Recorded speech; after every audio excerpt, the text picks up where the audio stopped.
Salut à tous, bienvenue dans le deuxième épisode de cette série. Content de vous retrouver. Aujourd'hui, je vous embarque avec moi dans ma journée qui commence assez tôt. Il est 6 heures du matin. On commence la journée par se rendre au stage que je fais pour devenir coach sportif. J'ai 210 heures à faire sur les 8 mois de formation.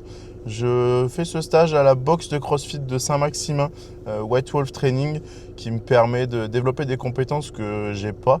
Voilà. Après, je rentrerai me mettre en télétravail tranquillement. Et puis, on ira s'entraîner dans le home gym pour faire le SBD principal. Allez, je vous embarque avec moi.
Bon voilà, le squat il est fini pour le top 7. Je vous ai mis un petit peu mes warm-up. La semaine dernière, je me suis dit que ça manquait un petit peu.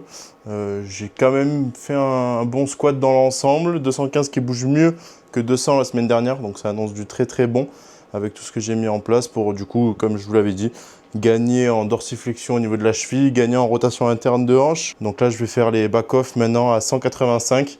Donc le format reste linéaire, 15 kg sur le top 7 par rapport à la semaine dernière, 15 kg sur les back-off, c'est un 4x3. Voilà, je vous laisse avec les back-off.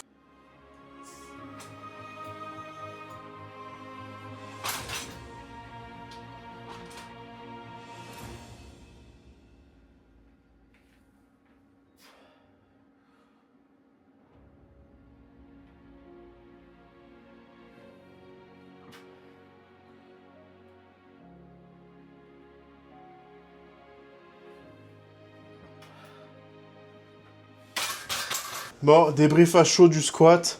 Plutôt content. J'arrive même avec pas mal de volume à rester constant sur la nouvelle technique avec du coup les chaussures à plat et tout ce que je mets en place à côté qui me permettent du coup de moins souffrir au niveau du dos, parce que forcément, si la hanche est plus mobile, le dos prend moins. Si la cheville est plus mobile, le dos prend moins aussi. Donc là, on va s'attaquer au bench maintenant.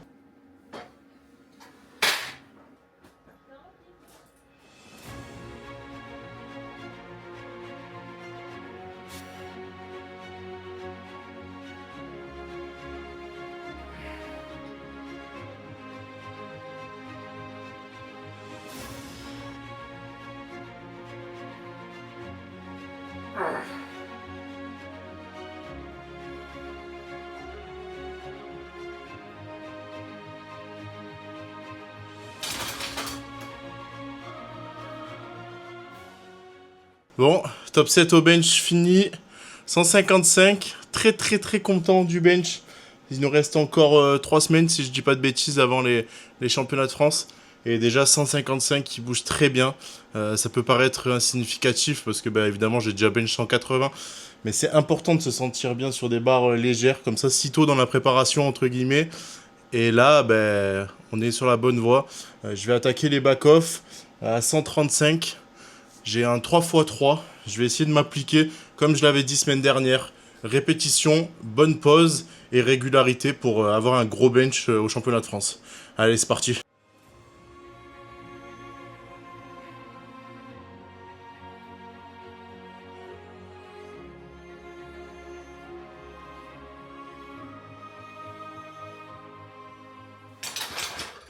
Les back-offs sont finis. Je suis encore une fois très content de ce mouvement, hein. Le bench qui déçoit quasiment jamais. Un 3x3 à 135 qui bouge très très bien. C'est quasiment le top 7 de la semaine dernière, donc très content quand même. Petit à petit, quand on avance dans la préparation, le volume augmente, les charges augmentent. Et on arrive quand même à se sentir de mieux en mieux. Donc on prend, hein. Là, on va s'attaquer au deadlift. J'espère pouvoir dépasser très très légèrement ce que j'ai fait au squat, pour pouvoir garder une dynamique comme j'avais déjà expliqué dans l'épisode 1. Et voilà, c'est parti, place au deadlift.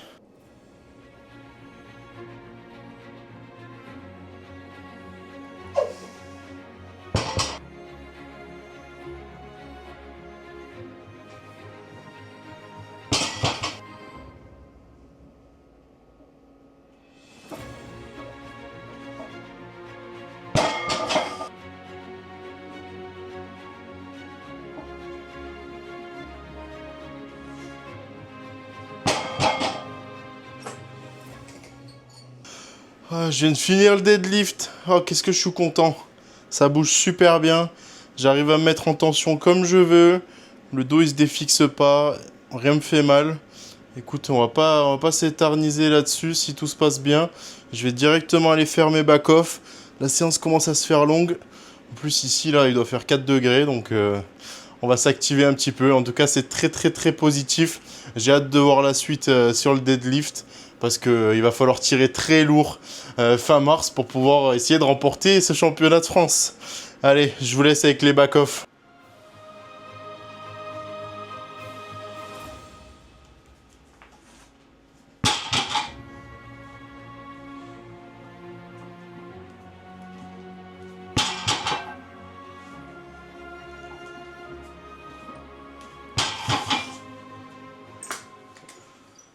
Bon, ça y est, les back-offs sont finis, la séance est finie. C'est la fin d'une grosse semaine de travail encore, mais je suis très content. Les bonnes séances s'empilent, le travail se passe bien, la formation se passe bien, je continue d'apprendre comme j'ai envie. Voilà, tout roule pour le mieux. J'ai vu du coup les questions que vous m'avez posées sur Instagram. Celle que j'ai particulièrement retenue, c'est une personne qui me demande quelle est ma vision du sport et comment je me vois durer dans le sport et à quel niveau j'ai envie d'aller. Donc pour répondre assez brièvement, c'est vrai que moi je me suis jamais fixé de limite, de deadline dans le sport. Je me suis pas dit ouais si je fais 700 j'arrête.